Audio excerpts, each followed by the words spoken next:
Pak Sodik, mohon maaf. Tadi kan di awal saya cerita bahwa Pak Sodik ini senior kami di kuliah seni gitu kan. Iya, iya. Nah Pak Sodik, mohon izin sebelum ke sana nih, tapi pasti orang juga bertanya sama teman-teman ini. Sebenarnya Pak Sodik ini senang dengan dunia seni pertunjukan nih. Ya. Sorry, harus kembali ke awal Pak Sodik. Dari umur berapa Pak Sodik?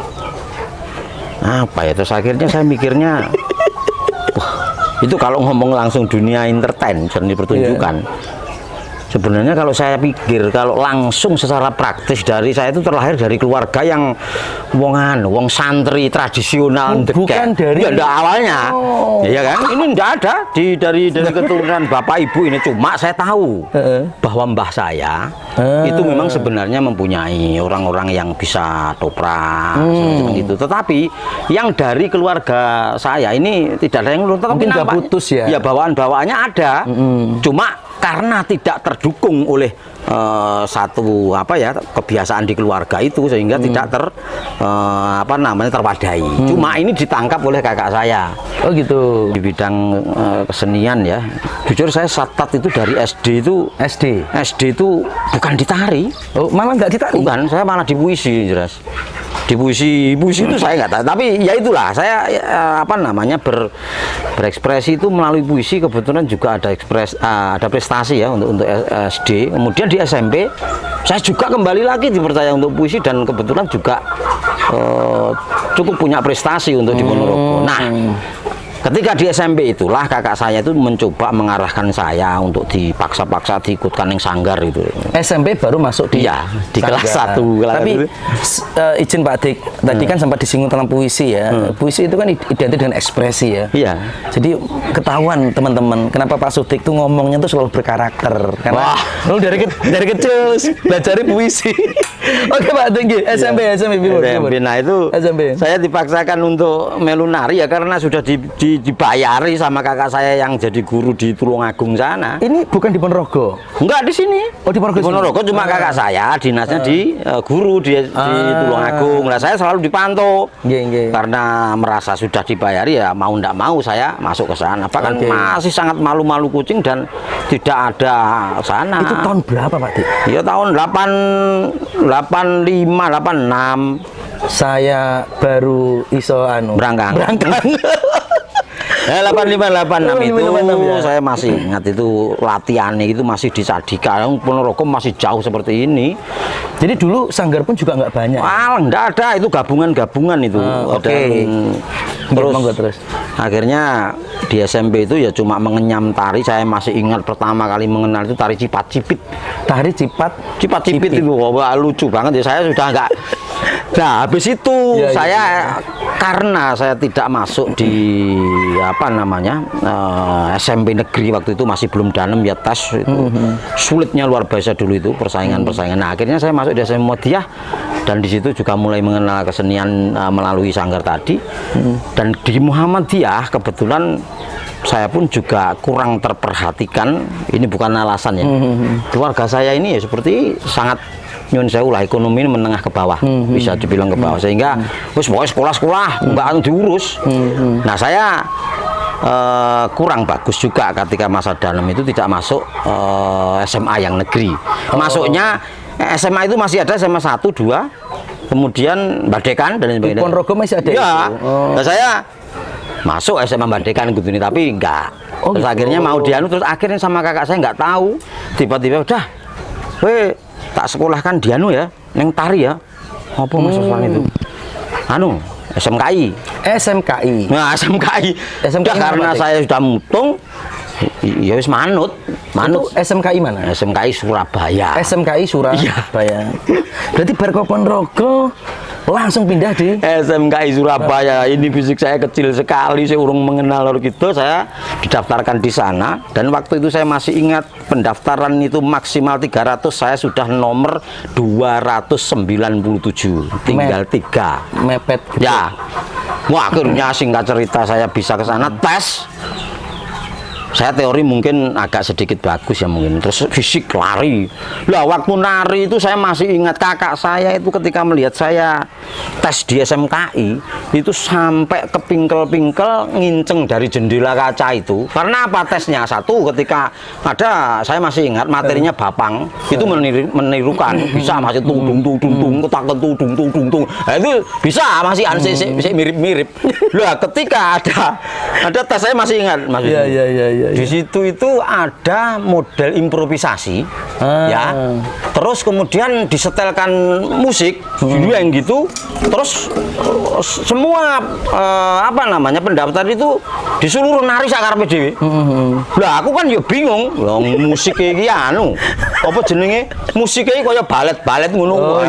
Saiki kontemporer. Musik. Lah terus aku bingung mau nih. Nah, ketika melihat teman-teman yang di sebelah iki padha obah, enak sing ngene-ngene ngono. Akhirnya aku yo reaksiku yo obah. Centit. Waktu itulah kakak saya itu sampai ke pingkel-pingkel mergone ndelok aku ujug-ujug wayang. Sing ora tau ning ngono. Lucu lah Mas. Nah, oke siap. Berarti ini ya Pak Sodik ini dulu SMKI Surabaya. Nah teman-teman, siapa tahu nanti ada yang lihat dan ternyata seangkatan Pak Sodik. Tahun berapa Pak Dik? 87 nanti komentar ya. Tapi kita korek seperti apa sih Pak Sodik zaman SMKI. Ya. Gimana terus. Ya akhirnya singkat cerita, jujur disitulah saya kelas 1 itu nilai tari saya enggak pernah 7 itu enggak pernah. 6. Merkosik ngomong gitu. Nah, dari warokane sih betul. Bukan tuh, sama warok pun juga masih belum begitu tahu persis. Saya belum begitu mengenal. Mengenal reog tetapi dalam pengertian tahu pertunjukan tapi praktek belum. Dan mungkin belum juga seperti sekarang ini juga ya. Belum terjun, reog belum seperti ini, masih di lapangan-lapangan gitu. Masih lebih ke obyek ya. Nah, disitulah satu pengalaman yang saya lakukan, pengalaman jiwa saya yang akhirnya saya tularkan ketika saya menjadi punya sanggar, anak-anak didik. Ini pengalaman jiwa ketika kita merasakan menjadi penari dan kita tidak tahu kesalahan kita. Ya. Ini penting untuk seorang pengajar. Berikan itu secara pemahaman kepada pendidik kita. Nah, di situ saya tahu perasaan saya ketika saya kelas 1 itu meniru nerokne pelatih guru, itu perasaanku ya wis kaya itu. Nah, hal ini terbongkar Mas Wisnu. Ini menjadi pengalaman hidup saya di dalam menyerap pendidikan seni. Di SMK itu adalah ketika kelas 2 menjelang pertengahan, itu ruangan itu ada bantuan pemerintah ya, ada kaca. Oh, nah, ya kan? Iya benar. Jadi di pinggir-pinggir itu ada kaca gede-gede. Aku kaget gopo. Pasan ora tau dandan. Nah, disitulah jujur ini pengalaman saya ketika saya mencoba bercermin. Ya Allah, tiba bentuk. Loh, aku kuwi lek nari kenaanku jekung mengkong. Padahal perasaan saya itu sudah benar. Iya, ini sudah berekspresi serius, kenceng. Tapi tiba malah kaya kayak totok uwak ngenteng ngono gitu. Yang tahu totok uwak enggak. Ini kesalahan-kesalahan yang secara teknis tidak disadari, penempatan tenaga. Nah, itulah di kelas 2 adanya kaca itu saya mulai berkembang. Jadi mulai bisa menyelesaikan ya. Bisa memahami itu. Dan kemudian lebih konkret lagi ketika kita melihat di video. Jadi tapi itu sudah referensi ya. Iya. Oke. Nah, akhirnya singkat cerita SMKI programnya masih 4 tahun, Mas. Jadi itu 87 sampai 91. Itu lulus ya? Lulus. Oke. Nah, gimana? SMKI kan ya seperti itu kan ya, pembelajarannya memang tari-tari Jawa Timuran secara menyeluruh, mulai kayak Malangan, Banyuwangi, Madura, kemudian juga ada Surabayaan dan istilahnya Jombang.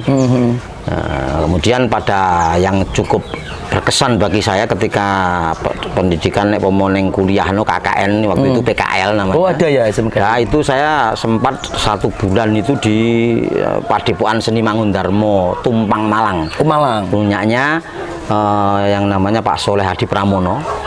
Ya, yang dia terus kemudian Malang. Dan di situ saya bertemu tokoh-tokoh topeng yang ini sangat membekas di hati saya. Pak Munar, bukan Pak Munardi, apa namanya? Topeng Gunung Sari itu ya nanti kalau ingat nanti kita tulis ya. Iya. di situ saya tahu saya setelah sekarang di Solo mengenal bahwa ternyata spesifikasi Jawa Timur itu kayak begini. Ya, ini benar. pengetahuan yang menjadi pengalaman saya itu tersadari ketika saya mengenal genre yang lain. Nah, ini baru-baru. Jadi itu pengalaman yang menarik Ya. di zamannya Pak Sodik SMK Iya, ya. dan- Itu yang paling membekas itu Pak Dik? Ya, Atau ada yang lainnya? ya itu yang cukup membekas persoalan-persoalan itu. Terus kemudian saya mengenal tari-tari Jawa Timuran itu secara mendasar dan saya cukup bangga dan pede. Tari Jawa Timur itu luar biasa. Iso nari Banyuwangenan, Ya, ya. jaran goyang, kemudian ngeremo wis kaya wis lek Andalan. iso ae andalan iso kayak gitu. Nah, ini mohon maaf. Kemudian itu muncul pengetahuan baru ketika saya mengenyam nanti kelanjutannya ya. Iya, iya, Itu baru bisa merasakan esensi seni yang kayak apa, kemudian perbedaan-perbedaan itu kayak apa. Nah, dan alhamdulillah Mas Wisnu mbok menawa kuwi ya rezekine Gusti Allah. Dari saya yang sangat iso diomong rekoso dalam dunia pendidikan di SMKI ya, dengan biaya yang cumpen sekali. Pada tahun 90 menjelang lulusan 91 itu ada program pengiriman duta seni ke Amerika Serikat waktu itu. Nah, waktu itu saya kebetulan laki-laki di SMKI yang waktu itu cukup berprestasi dan menonjol dunia seni. Yang kelas 4 itu saya dengan Mas Heri Suprayitno yang sekarang di Taman Mini. Nah, itu dua orang ini yang dibawa kemudian ketika di Amerika itu membantu beberapa tampilan utusan kesenian daerah baik yang dari Malang, Banyuwangi, Ponorogo itu untuk Jadil, terus kemudian dan lain. Jadi Pak Sodik ini di SMKI sudah ke Amerika. Itu pertama kali ke luar negeri? Pertama Pak? kali ya. Ada cerita lucu nggak pertama kali ke luar negeri? Isin aku. Di sini piye Pak? Di sini gimana? Ya wajar lah Nu. Itu mungkin perlu diketahui ya. Waktu itu dunia Nggak semua orang loh punya kesempatan kayak gitu. ya Allah Mas. Luar biasa ini, serius. Saya itu bisa dibilang di sini untuk tataran anak-anak nom-noman bocah usia segitu dan anak-anak waktu itu aku terbilang bahan bulian dan istilahnya ekonomi modern biasa lah, ya kan. Nah, ketika saya paham, mendapatkan anugerah rezeki Kesempatan itu, ya. gila Mas. Dan perlu diketahui waktu itu stasiun televisi masih satu loh Mas. TVRI itu pun hitam putih, coba bayangkan. Dan waktu itu Nontonnya kudu ngene tanggane sing sugih. dan waktu itu saya masih ingat, Iya. kebetulan ketika saya di Amerika, saya diwawancara itu masuk dunia dalam berita jam 9 malam. Bapak ibuku jenenge wong desa ngerti aku mlebu TV iki nangis gugu Mas. Merinding saya. Nah, betul. Luar biasa. Dan ini saya nggak sengaja. Dan kebetulan itu keluarga ngelumpuk. Waktu itu pernikahan kakak saya atas saya persis. Nah, ketika melihat saya diwawancara ning TV, walaupun unine ya mbuh ya, tapi ndelok Sodik mlebu Iya. TV Sodik, ya Allah. Itu cerita ibu kuwi nangis ning Luar ngarepe biasa. TV itu. Saya ini teman-teman ya, izin. Mungkin bagi teman-teman yang sekarang nggak paham kondisi saat itu Pak. Ya, saya pikir biasa Iya, mlebu tapi TV. teman-teman, ya mohon maaf ya, saya kebetulan terlahir di dunia yang di zaman itu masih merasakan dikit Pak Dik. Iya. Jadi ngerasane sing jenenge nonton TV gone tonggo hitam putih dan itu nontonnya bisa dibilang satu RT itu nonton bareng. Betul. Maka ketika ada salah satu ya mungkin warga kita itu kan atau mungkin keluarga kita yang bisa tampil, wah itu saya yakin semua pasti akan merasa bangga. Bahkan sampai detik ini, serius Pak Dik, ini bukan saya gawe-gawe. Saya ya terenyuh merinding gitu karena di zaman itu tidak mudah itu loh. Iya. Ini kan yang menarik Pak Dik. Jadi semua orang nggak tahu nih cerita ini. Maka alhamdulillah ini kan kita bisa tahu bahwa Pak Sodik mengalami fase yang ya ini luar biasa, pencapaian yang luar biasa dan harapannya ya menginspirasi tentunya Pak Dik. Iya, Mas. Monggo terus selanjutnya ada cerita yang lain nggak itu di situ? Saya tidak membayangkan sama sekali ya, karena dari kehidupan orang keluarga yang seperti ini tiba-tiba saya naik sudah disangoni, diberi semua fasilitas mulai seragam, sepatu, batik, celana, sak tase. Kemudian tiba-tiba pertama kali saya merasakan naik pesawat.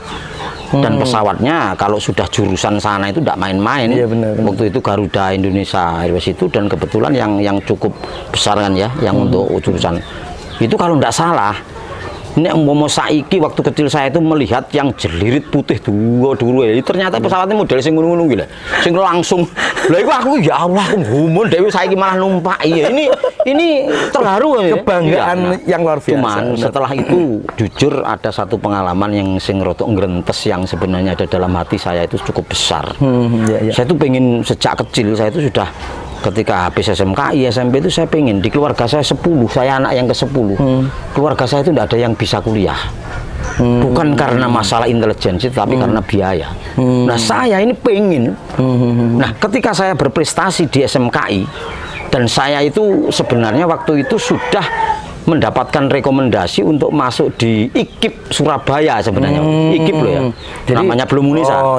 Dan itu tidak gampang loh masuk IKIP. Saya sudah bisa melalui rekomendasi gubernuran dengan prestasi saya itu, tapi ketika saya pulang tidak ada yang bisa membiayai dan tidak sanggup. Di situ saya sempat berbes, walaupun saya ada sangu sih, tapi kelangsungannya gimana? Saat itu belum ada beasiswa yang belum kepikir lah. Akhirnya saya udah kembali setelah SMKI nganggur 2 tahunan mas. Tapi berarti setelah dari SMKI Pak Dik kembali ke Ponorogo. Iya, kembali ke Ponorogo. Terus akhirnya sing dek biyen itu gaene ming dijojak-jajakne kancaku mergo bar ke luar negeri ki duwe dadi artis. Iya, duwe duit 10 ewunan iku sak ngono ning warunge ngebosi cah-cah iki wis gak ono. Zaman segitu itu pangsit berapa Pak Dik? Alah, kok ning pangsit wedang kopi kuwi ming kira-kira 5 repes lho. 5 repes. Ini teman-teman. Jadi teman-teman pasti bingung nih 5 repes seperti apa. Dan saya ngebosi ning gone sak warung entek iki lek ra kleru piro ya 20 rupiah iki kira-kira sekitar 50 rupiah ngono kuwi ya. Enteng. Duitku akeh kuwi. Dondonan Amerika. Siap nggih Pak. Setelah itu saya tidak merasakan, tapi begitu saya menganggur di Ponorogo. Iya. Yo tidak senganggur-nganggurnya sih, saya menikmati saja kehidupan yang bebas ini, tapi alhamdulillah saya dikaruniai pemikiran yang aku besok terus piye lek koyo ngene iki terus. Tapi kehidupan berkesenian di Ponorogo sing umum koyo saiki lho Mas. Iya, benar. Masih sepi, saya masih bingung. Bingung aktivitas tidak ada di mana-mana. Akhirnya saya gelisah, dolan ning Surabaya. Kemana lagi? Sampai akhirnya waktu itu saya sudah gambling mengirimkan lamaran ke yang namanya PT Garminah Kalterso ya di Batam. Nah, ini ada satu informasi, pokoknya tak kirim. Setelah itu belum, sambil menunggu jawaban itu, saya sudah gelisah karena aktivitas setiap hari itu bagi saya ada kejenuhan. Lalu saya seperti ini terus piye gitu. Akhirnya saya ke Jakarta Mas. Oh berarti setelah selesai dari kuliah di SMKI Ponorogo 2 tahun sempat melamar dan akhirnya ke Jakarta. Ke Jakarta saya sudah punya tujuan, tetangga ada yang rumah sana, teman-teman saya kerungu tapi belum tahu tempatnya di mana, enek sing di sana. Udah saya pokoknya pergi Jakarta. Sembuh tadi nih piye. Sampai di sana alhamdulillah saya ketemu, dan di pertama itu ya di tetangga saya ini. Akhirnya saya main-main di gelanggang remaja, di tim waktu tim Mula salah satu teman-teman yang lulusan SMKI dijak dolan-dolan. Akhirnya saya moglok tidur itu di gelanggang remajanya Senen. Sempat tidur itu wis kayak kere lah. Betul demi Allah. Enggak lah. Nah, luar biasa benar. Karena apa? Kehidupan saya tidak ada yang menjamin. Tas ya ming sak tas kelambi piro gitu saya ikut di sana, tapi teman-teman mantan lulusan SMKI ya aktivitasnya ya sono. Ternyata lama-lama dek iki tiba ya ora jelas kegiatannya ya. Di gelanggang remaja itu ada betul ada proses pelatihan saya ikut tapi belum bisa masuk. Nah ini akhirnya izin Pak Dik untuk koreksi ya. Jadi memang jangan samakan proses berkesenian hari ini dengan di zaman itu ya. Sekarang sangat mudah sekali ya. Dulu saya banyak mendengar juga ceritanya bersama dengan Pak Sodik juga. Selanjutnya gimana Pak Dik itu? Sampai berapa lama di Jakarta itu? Itu 9-10 bulanan Mas. Berarti bisa dibilang 3 tahun ini Pak Sodik off dulu ya? Ya, lah terus akhirnya setelah di Jakarta itu saya sempat loh Mas nggih pertahanan hidup itu saya sampai ngamen di sama temen. Tapi ya saya nikmati bae. Aku wonge wis ndelala wis tahan banting. Nah, habis itu konon kebetulan cuma waktu itu saya nggak tahu, tiba-tiba teman saya yang di Jakarta itu nawarin, diinformasikan ke salah satu bosnya itu di sebuah restoran yang di sana juga mempunyai kegiatan untuk makan malam, tetapi ada menerima turis-turis itu. Gitu. Tapi terus restoran yang nyambi pertunjukan tradisional. Saya dikenalkan di sana. Terus akhirnya ya mau akhirnya saya alhamdulillah diterima. Nari main angklung dan lain sebagainya. Loh gak kroso Mas Wisnu, ini luar biasa. Neng kono iki lho tibake Garminah Kalterso. Gila enggak? Jadi yang Batam itu adalah cabangnya, pengembangan. Yang Jakarta itu yang awal mula Garminah itu miliknya Pak Widi Sumarno. Oke, saya baru nangkap. Jadi tadi Pak Sodik melamar pekerjaan. Ya ke Batam. Ya, saya di Jakarta nggak ada tujuan. Lo tiba-tiba diarahkan kalau Gusti Allah lagi diterne neng kono. Nah, kaget kono ngerti. Ternyata saya di sana. Kebetulan ada senior yang di SMK itu sudah ada di Batam. Nah di situ saya sudah mulai kerja nari dan lain sebagainya. Terus akhirnya waktu itu singkat ceritanya Jakarta Garminah itu mau dibangun kolab lah agak-agak sedikit, tapi yang Garminah Batam berkembang. Akhirnya ketika di situ mau direnovasi dan mau dibubarkan dulu, saya di calling untuk bisa diterima di Batam sana gitu loh ya. Akhirnya saya mikir gimana, tolong pikirkan ya, saya tak pulang dulu ke Ponorogo untuk memutuskan ini. Akhirnya saya kesempatan pulang dulu, yang kebetulan ada berita kakak saya meninggal yang perempuan. Nah udahlah itu udah nggak usah diceritakan. Akhirnya dari keluarga saya ngomong, diputuskan waktu itu mau menginjak ke 92 udah. Dan singkat cerita saya langsung kembali ke Jakarta dan sudah disediakan tiket naik pesawat menuju ke Garminah Kalterso yang berada di Batam. Nah di sana akhirnya singkat cerita saya sudah sampai ke Batam dan di situ saya langsung bergabung, dan ternyata di sana itu adalah sebuah PT yang mengelola tentang entertain, seni pertunjukan yang disajikan untuk turis-turis semacam kabaret gitu ya. Nah, dan dia mempunyai satu gedung yang jane lek wong ning kene nih kayak gedungnya toprak tobong. Sering mulat kayak gitu mungkin Pak. Iya. Cuman model pertunjukannya itu memang seni tari yang bisa dibilang Nusantara Mas. Jawa Timuran eneng, Bali eneng, Sumatera, Bandung, archipelago lah. Iya. Nah, Pak Widi ini memang salah satu murid kesayangannya Pak Sampan sing dari Semar ning gone zaman TW di Biyen. Pak Widi ini. Nah, ini pimpinannya. Dan kebetulan di situ untuk tenaga seninya mengambil dari lulusan ISI Bali, ISI Padang Panjang, kemudian Solo, kemudian SMKI Surabaya. Disitulah malah justru saya mendapatkan pengalaman-pengalaman untuk apa ya, saling berinteraksi dan memberikan ilmu tukar-tukar gitu dari berbagai macam teman-teman. Iya, seni-seni tari yang lainnya. Saya mengenal tari Nusantara akhirnya dan betul-betul memahami betul karena di sana cukup lama dan setiap hari menari Mas. Nah itu di situ berarti berapa tahun Pak Dik itu? Itu 2 tahun kurang 2 bulan, jadi 1 tahun 10 bulanan. Karena apa? Cikal bakale balik lagi jiwa saya yang pingin kuliah itu sangat berontak. Ya sebenarnya di sana pertunjukan itu sudah nikmat, tiap malam minggu ke hotel-hotel besar di sana. Gitu. Terus kemudian di sana kerjanya nari jam berapa? Sampai akhirnya saya itu jenuh. Dah saya sambi les kursus bahasa Inggris itu dalam rangka meningkatkan potensi saya ya lah. Habis itu saya tiba-tiba muncul perasaan setiap jam 1, setengah 1 rias apa sudah wedaan, bengesan dan sebagainya di depan cermin, teman-teman menunggu di depan, tamu belum datang, saya sendiri di ruang rias itu yang di belakang sudah ruang lepas gitu. Saya lamun di depan kaca itu melihat diri saya sebagai orang laki-laki sing wedaan meluk bengesan itu aku mikir Mas, iki boy aku mosok dadi wong lanang arep ngene kaya ngene iki terus gitu loh. Ini nggak tahu ya, itu naluri saya. Enggak, ini saya harus kuliah ini.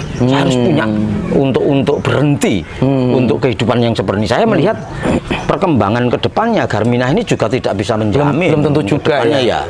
Nah, berarti itu titik balik Pak Sodik selama 1,5 tahun ya. Iya. Di Garminah itu bahwa Pak Sodik harus punya target yang lebih nih. Gitu kan. Iya, dan akhirnya apa? Kebetulan waktu itu sebenarnya 1 tahun lebih itu sebenarnya sudah boleh untuk mengajukan perpanjangan atau berhenti. Waktu itu saya sebenarnya mau berhenti, tetapi karena tiba-tiba ada informasi mau ada program ke Singapura, ke Malaysia iya, gitu. Wah, ini menarik ya. Kesempatan. Akhirnya ya, akhirnya saya mundur lagi dan saya ikutlah di Singapura kira-kira. Itu yang kedua ke luar negeri ya?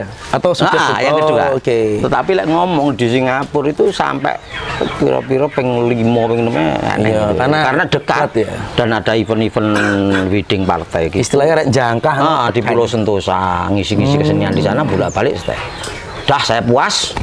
Akhirnya saya tentukan pada 1 tahun 10 bulan itu saya mengajukan pengen pulang untuk ya tidak bisa menahan ya tidak bisa menahan karena apa, tuntutan gajinya pun juga tidak ada peningkatan yang jelas dan itu saya sudah tidak melanggar, akhirnya saya pulang singkat cerita. Sampai di sini belum waktunya pendaftaran saya survei pengen kuliah nih tinggi saya nyekel duit waktu itu. Nyekel duit mupeng mulai isi STSI Bali kemudian ke Bali juga iya, pokoknya tak gen survei sih mantep neng STKW keren ini keren, terus mari ngono ke isi Jogja iya. Kemudian saya sudah tahu IKJ saya nggak ada cocok lah ketika saya di Solo itulah saya nggak tahu mungkin sudah garis hati saya terpikat ke sana karena kebetulan suasananya bagus, ketemu teman-teman alumnus SMKI, kemudian aktivitasnya Jawa Timuran juga bagus, tak lihat menarik ini. Akhirnya sepakat pada 5 bulan berikutnya saya daftar di SMKI, di ISI atau STSI pertama namanya STSI Surakarta tahun 94. Wah, luar biasa ya. Jadi STSI ya. Perjalanannya ternyata Pak Sodik luar biasa sekali. Lain itulah Mas hikmah. Iya, benar. Hikmah saya ketika kuliah dalam posisi secara kejiwaan saya ini sudah matang sehingga saya tahu persis apa yang dibutuhkan di lapangan nanti. Makanya ketika saya di STSI waktu itu aku gak pengen mulai karena apa, saya masih merasa banyak sekali ilmu yang masih belum bisa saya serap. Ini betul walaupun pengalaman di luar udah luar biasa. Jadi makanya saya katakan tadi saya mengenal dunia pedalangan dan saya serawung.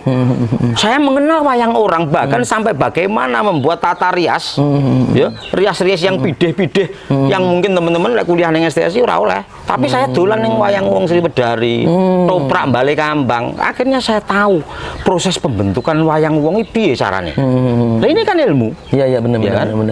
Nah terus ketika penentuan saya di jurusan tari pada semester 5-6 ini sudah mulai akan terpisahkan secara SKS atau pemilihan mata kuliah karena harus menuju ke skripsi atau penyajian waktu itu. Saya mikir sudah berpikir, nek saya di penyajian saya nggak mungkin secara biaya, ya kan? Skripsi aja lah. Tapi aku pengen bisa nggarap. Nah, jalan satunya inilah kematangan yang saya maksudkan. Udah oke lah, nek nulis ora iso disambi. Tapi nek nggarap seiso ilmunya kita datang dari mana-mana. Di situ saya akhirnya setiap penyajian itu aku ndelok Mas ning pinggir proses di wong garap penyajian, terus petuah-petuah dari si pembimbing akademis kepada si orang penyaji, diseneni, dituturi carane dandani, itu saya mengikuti. Dan saya paling seneng nek didadekne pembantu penyajian walaupun ora oleh apa-apa. Karena sebenarnya ilmunya yang komplit di situ. Di situ. Ini izin Pak Sodik. Jadi jujur aja saya juga merasakan hal yang sama sih. Jadi bagi saya cara belajar yang baik itu adalah memperhatikan. Memperhatikan, mendengarkan itu malah kita bisa lebih total untuk bisa kontemplasi ya daripada kita menjadi objek gitu kan. Objek ini kan udah pusing sendiri nih untuk ngapalin materi atau apapun lah. Tapi kalau kita malah memperhatikan sesuatu yang sedang berjalan itu malah sebenarnya luar biasa sih. Nah, izin Pak Dik, jadi Pak Sodik ini masuk di STSI Surakarta 94. Jurusannya akhirnya ke tari spesifiknya di untuk tugas akhirnya mengambil di skripsi. Tapi kan sebenarnya Pak Sodik sudah mengalami fase penciptaan itu sudah dari awal. Insya Allah. Dan itu di ISI Surakarta berapa tahun Pak Dik? Saya ini bukan ngomong apa. Soalnya akuin temen. Kembali Mas Gus. Enggak apa-apa. Di STSI waktu itu. Iya, Mas, itu berapa tahun? Banyak yang istilahnya itu lulus. Ya. Itu ada yang sampai 6 tahun. ya kan? Terus 5 tahun, kemudian 6 tahun setengah. Satu alasannya, yang pertama, ini bukan masalah pandai Dan tidaknya tidak ya. pandai. Kemudian juga ada persoalan bahwa di STSI itu perlu diketahui masa kelulusan itu dalam 1 tahun wisuda kan cuma sekali. Ya kan, sehingga kalaupun toh lulus pada tahun ini wisudanya tahun ngarepe sehingga ini buka tetap pada akhirnya dia akan pada lulusan itu gitu loh. Nah, pada saat itu memang saya akui di dalam menempuh mata kuliah saya semester 7, 8 itu udah habis, Mas. Betul. Cuma ketika skripsi di sini saya orangnya kan sampai mengenal aku yang kolot dan agak idealis ya. Saya bertentangan dengan pembimbing waktu itu. Karena saya tidak setuju yang hanya sekedar lulusan gitu loh, artinya materinya. Ini bener loh. Jadi ini mengkoyo nggawe istilahnya biografi utawa tentang menulis deskripsi sanggar itu aku gak gelem. Itu eneng persoalan penelitian yang bermasalah di dalam sebuah seni itu. Nah, ketika itu alhamdulillah aku oleh program beasiswa. Akhirnya waktu itu saya awal mula saya sudah mempunyai di semester 8 itu sudah mau skripsi dengan mengambil judulnya itu di Ponorogo. Saya masih ingat karena itu sudah sampai di bab pertama yaitu proposal dengan judul Festival Reog Nasional sebagai Media Pendidikan Artistik Seniman Reog Ponorogo. Itu skripsinya Pak Sodik ya? Itu ide pertama. Nah, kemudian di tengah perjalanan saya sudah mulai ngelumpuk nih tiba-tiba ada program beasiswa. Akhirnya ini saya penggalihkan karena apa? Ini ada biaya yang cukup besar dan ini tak hitung iki kok aku malah orang ngetokne biaya iso turah, Mas. Dan akhirnya betul. Nah, di situ akhirnya saya mendapat bagian neliti di Surabaya, di Madura. Oh, di Madura. Sandur atau Salabeden. Oh, nah, singkat cerita itu program beasiswa dan ketika udah saya terjun, saya masuk, saya garap. Di tengah perjalanan saya sudah menemukan berbagai persoalan, ketemu. Nah, di sini crash saya dengan pembimbingnya, karena dia mengendaki bentang rampung ini, tetapi saya nggak cocok. Ada hal lain yang lebih menantang, sehingga di situ akhirnya singkat cerita tak jelaskan ya, Mas. Judul saya adalah perubahan struktur atau perubahan garap penyajian senian sandur, Salabeden, Madura. Nah, di sini adalah terjadi sebuah pergeseran perubahan. Ada persoalan, apa penyebabnya? Nah, disinilah jawabannya di dalam skripsi itu. Nah, makanya itu akhirnya. Total berarti berapa tahun tadi? Akhirnya saya lulus ujian itu pada tahun 2000 awal. 5, 6, 7, 8, 9, 10, 2000 ya? 6 tahunan? Ya. Saya 14 semester, Pak Dik.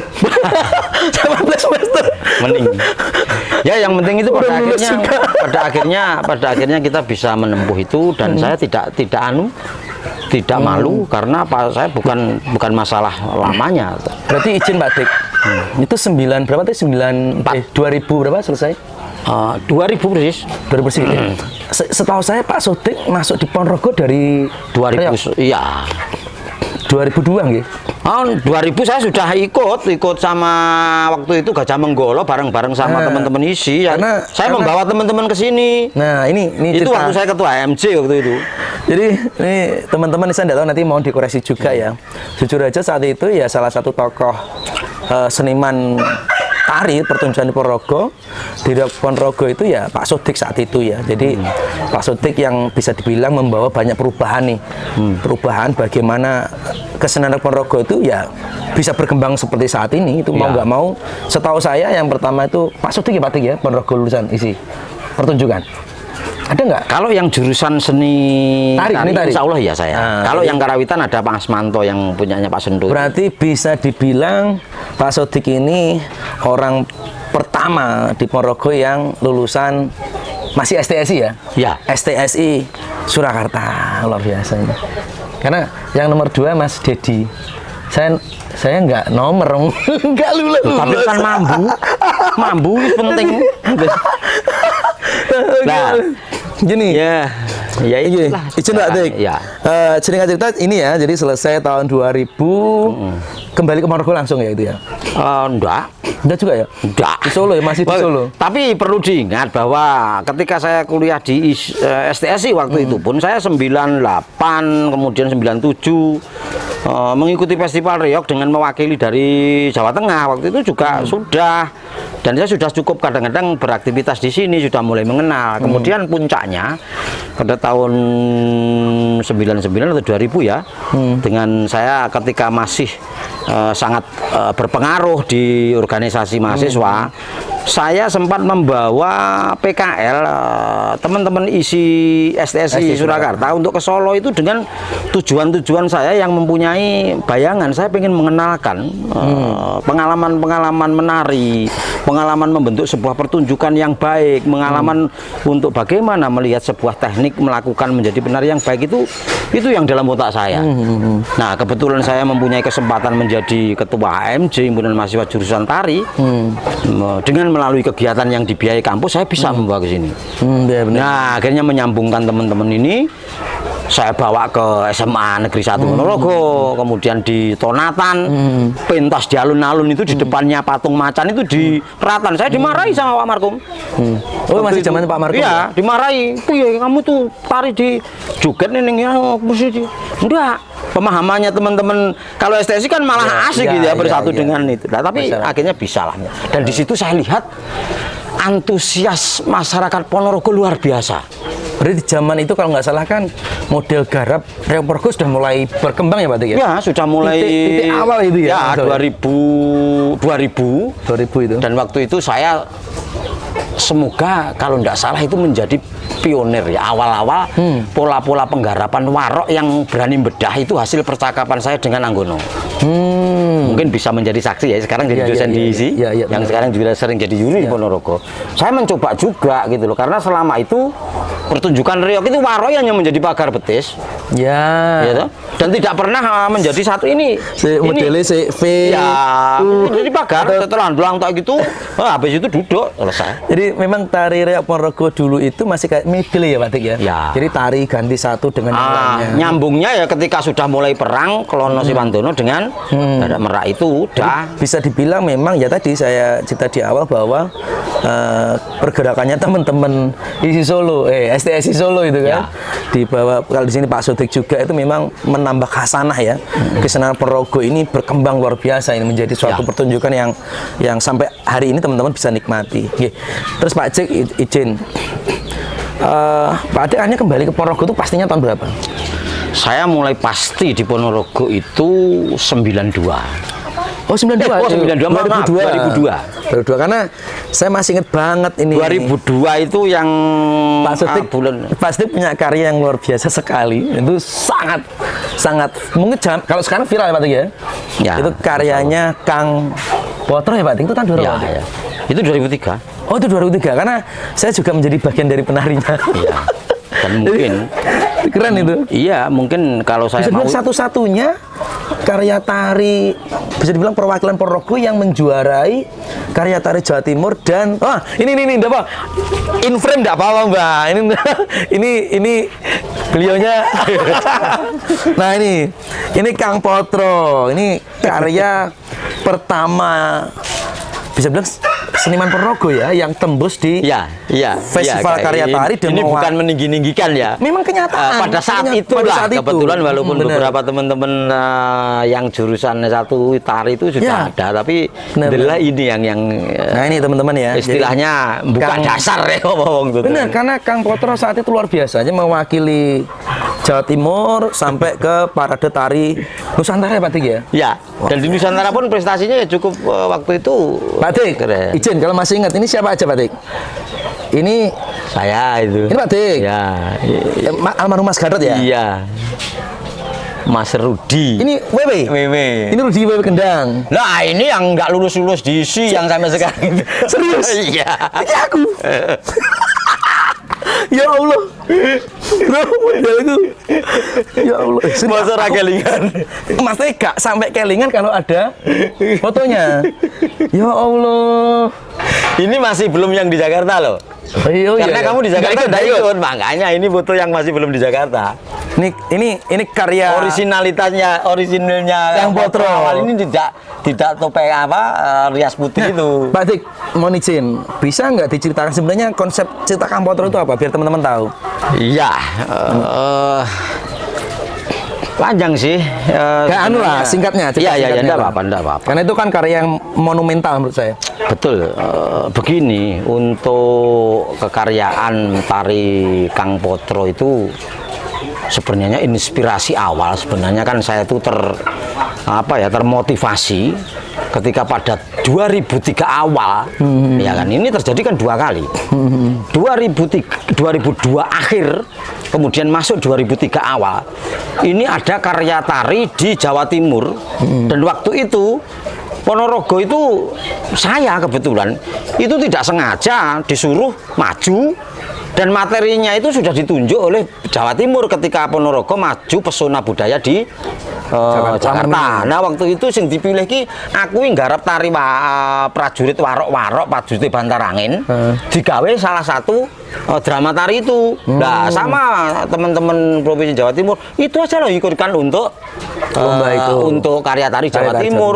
Loh saya nggak punya konsep kekaryaan ini digawe karya tari gitu, saya nggak paham, tapi udahlah ikut. Akhirnya di Jawa Timur itu masuk cuma 10 besar. Itu karya pertama malah. Lebur Seketi. Sebelum Kang Potro. Iya, Lebur Seketi. Iya. Tapi kan itu bagi saya bukan ide yang menarik. Hanya mengikuti. Nah, dari situ saya punya pengalaman. Oke lah. Lah kok kaget dipilih dikon mewakili ke Jakarta. Iya, karena mungkin wayahe giliran Ponorogo. Lah ning kono ketemu Bali, ketemu Jogja, ketemu Barat. Aku yo ngedap, Mas. Loh lek ngene yo gak mungkin menang lah. Walaupun itu sudah dibantu oleh Mas Agustinus dari Surabaya. Waduh, dari situlah termotivasi. Wah, titenono tahun depan. Berangkat dari pengalaman karya pertama ya, Lebur Seketi. Ini tidak mungkin, saya harus gali dari pengalaman di STSI waktu itu. Akhirnya saya dari awal sudah mulai gelisah ini. Piye nyiapne karya tari yang sebentar lagi ada di Jawa Timur. Muga-muga ojo mikir Jawa Timur. Sampai ke Jakarta. Alhamdulillah dengan segala upaya dan kegigihan saya waktu itu, saya mencoba menggali. Terus akhirnya muncullah setelah pengalaman di sana, semua tari-tari itu digarap dalam bentuk sing cantik, serius, teknik-teknik yang perlu penghayatan yang rumit-rumit. Saya berpikir ada satu nilai yang belum terwakili di sana, adalah warna gejol. Bentuk yang tidak harus teknis yang bagus, tetapi mempunyai pesan-pesan, mempunyai nilai-nilai dalam pengertian yang filosofi. Nah, disitulah akhirnya saya menyesuaikan. Ponorogo belum punya, Mas, penari-penari sing bener. Ya kan? Secara kualitas SDM-nya di zaman itu loh ya. Aku bingung, ini piye carane iki aku. SDM-nya durung siap. Saya menyesuaikan SDM itu. Oh, bener. Disinilah mungkin sing diomongi. Keren. Ngomongno kecerdasan. Wah, memang bener. Ini menyesuaikan bahan kan itu kreatif. Bener. Jadi teman-teman ini juga perlu harus tahu ya bahwa seorang kalau ini menurut saya juga Pak Dik, seorang seniman yang baik, seorang kreator yang baik, yaitu tahu bahwa apa sih yang harus dia berikan kepada calon penarinya gitu. Jadi kecerdasan inilah yang dibutuhkan oleh seorang kreator dan ya tadi terbukti ya dengan alhamdulillah Mas. Jadi muncullah karya tari Kang Potro. Sampai kalau perlu tahu, awal-awal saya membuat gerakan-gerakan itu di Padepokan, diguyu Mas karo wong-wong. Wong saya juga bingung kok. Iya wajar. Memang itu bolak-balik saya dibully terus karena dia belum paham nilai-nilai itu. Saya nekat aja. Dan saya bisa menerangkan tari Potro itu saya buat atas dasar satu ide. Saya harus jujur. Pertama itu memang kalau ngomong ide cerita itu di Riok Ponorogo ada tokoh Potro Jaya Potro Dulu atau Pendul Tembem atau Bancak Doyok dalam cerita Panji juga. Nah, tokoh itu hampir bisa dibilang sudah hilang di permukaan. Tetapi apakah saya mau ngangkat itu nyel? Enggak kan? Tapi saya mengambil sosoknya saja, spiritnya saja. Terus piye ben ini agak sedikit familiar. saya beri tambahan sebutan kata-kata Kang Potro, begitu kan? Nah, akhirnya ini menjadi familiar di dalam kehidupan kita sehari-hari. Terus kemudian saya kaitkan lagi dengan cerita. Untuk berekspresi di sana apa yang bisa saya eksplorasi? Saya ceritakan dalam konsep itu adalah sebagai abdi dalemnya Prabu Klono Sewantana dan juga Bujangganong Patih waktu itu. Tetapi dia saya gambarkan sebagai kehidupannya sebagai pekatik yang spesifikasinya memelihara kuda di dalam istana itu. Dan akhirnya saya ambil nilai-nilai filosofinya yang sederhana aja, bahwa kesederhanaannya, keceriaannya, kerukunannya, nilai-nilai gotong royongnya yang sudah hampir jarang kita lihat di masyarakat, saya angkat. Simbol-simbolnya jelas waktu itu. Oke, jadi itu yang melatar belakangi karya Kang Potro ya, yang memang sangat fenomenal. Alhamdulillah, dan nyatanya waktu itu Kang Potro muncul menjadi inspirasi pergerakan kekaryaan di Jawa Timur, bahkan di nasional. Benar. Tari-tari gejol bermunculan, ya kan? Kalau di Jawa Timur waktu itu ada apa namanya si Gandrung Marjan, terus kemudian Gandrung Lanang, terus kemudian apa si Desi, Serung Sarung. Saya kebetulan ikut apa namanya sedikit-sedikit melu-melu bantu terus kemudian apa yang Banyuwangi. Berarti gitu. Kang Potro itu juara 1 ya di Parade Tari Nusantara? Enggak, 5 besar. Kalau di Parade Tari Nusantara yang di Jakarta itu bisa waktu itu kan tidak ada. Oh, nggak ada ya? Nggak ada yang nomor 1, tetapi ada yang 1 mendapatkan terbaik emasnya itu. Itu kalau nggak salah saingannya itu dari Jawa Barat atau yang dari Jogja ya, yang Rupo yang iya. Nah, kalau bisa dibilang mungkin urutan kedua. Tetapi kategorinya kan begini, Mas. Dari 4 kategori, ini ada 3 unggulan. Nah, Potro ini masuk semua, tapi tidak ada yang terbaik. Paham ya? Nah, yang terbaik inilah yang menjadi nomor 1. Siap. Ya, akhirnya Potro itu bisa dibilang nomor 2. Tetapi kalau di Jawa Timur jelas juara 1. Dan waktu itu pemilihan untuk nominator penata tari terbaik itu hanya 1 waktu di Jawa Timur. Dan Kang Potro. Kang Potro. Atas nama kalau saya waktu itu. Izin Pak Sodik, jadi kalau bisa disimpulkan kan ketika pertama kali tadi itu kan lomba pertama kali tahu ya bahwa sulit nih dapat itu kan, karena Pak Sodik tahu bahwa SDM-nya saat itu belum siap. Iya, dan materi terutama. Dan akhirnya Pak Sodik mencoba untuk menemukan lah apa sih yang sekiranya bisa ditawarkan itu, karena saya setuju bahwa ya tadi dalam konteks perlombaan itu kan kita harus menawarkan sesuatu yang berbeda. Tapi tentunya perbedaan itu juga tidak asal, tapi juga dengan sesuatu yang difikirkan juga secara konsep maupun secara tampilan juga. Dan akhirnya ya Kang Potro menjadi salah satu karya yang fenomenal saat itu ya Pak. Siap. Dan mungkin bisa saya sampaikan loh Mas, kalau teman-teman Ponorogo mau mengakui secara jujur, berangkat dari lebur seperti Kang Potro, kemudian saya ada satu karya lagi yang namanya Tuwuh Saketi atau Divide Timpura menceritakan tentang Martopuro Martoluyo, pahlawan di Bungkal sana. Itu dulu di Jawa Timur nomor 2, bahkan ada semacam apa ya, mau diwakilkan lagi tapi bolak-balik Ponorogo, tapi seni pertunjukan ya. Jadi waktu itu, nah titik tolak Kang Potro menjadi karya di Jawa Timur inilah menjadi titik tolak perkembangan seniman-seniman Ponorogo di dalam kekaryaan. Ini kalau mau jujur loh, sehingga Ponorogo sendiri itu di mata Jawa Timur mulai dilirik. Nah, teman-teman sendiri hasil dari pergaulan dengan para karyawan penata tari Jawa Timur, pemahaman apresiasi SDM-nya secara langsung juga pasti akan ada mendapat satu itu bertambah ya. Mas izin HP ku Mas, tolong Mas. Akhirnya juga dalam hal itu menjadi kegelisahan saya, yang kebetulan waktu itu saya mendapatkan tugas di Ponorogo itu sering ketiban sampur nangani pembukaan penutupan. Saya bingung piye carane gabung nih ini ben iso Ponorogo cepet. Akhirnya kalau aku nekakne wong Solo, wong Surabaya, Banyuwangi di sini. Akhirnya alhamdulillah sekarang lah Ponorogo sudah berkembang demikian pesatnya. Tapi dengan berbagai persoalan dan hal-hal yang terjadi di Ponorogo, ini saya merasa bersyukur juga bisa terlibat di sana dan pada waktu itu menjadi bagian daripada proses pengembangan seni budaya di Ponorogo, khususnya di wilayah tari itu. Ya benar. Jadi memang ya tidak bisa dipungkiri bahwa Pak Sodik ini adalah salah satu tokoh yang membuka jalur gitu kan, jalur untuk para ya seniman atau koreografer tari selanjutnya gitu kan, di ajang-ajang kayak karya tari, dan ini tidak bisa kita pungkiri teman-teman semuanya. Nah, Pak Dik mohon izin karena waktu kita mau adzan tanpa disadari loh, ini udah cukup lama sekali. Sebenarnya masih pengen banyak banget. Iya, kalau ini masih belum di wilayah Riau, ingin kami gali.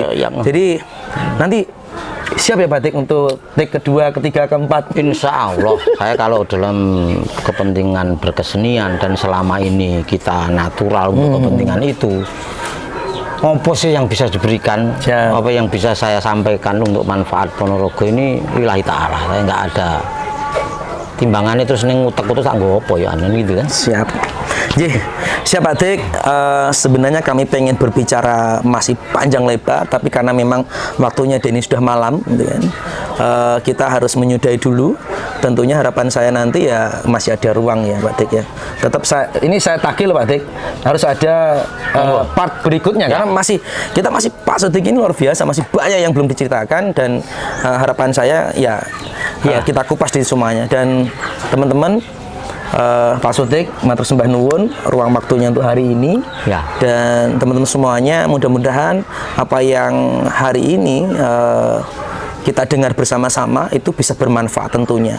Dan sekali lagi bahwa seperti yang di informasi Pak Sodik tadi, bahwa niatan kita ini pengen membangun Ponorogo ya Pak Dik ya. Insya Allah. Oke teman-teman semuanya, terima kasih.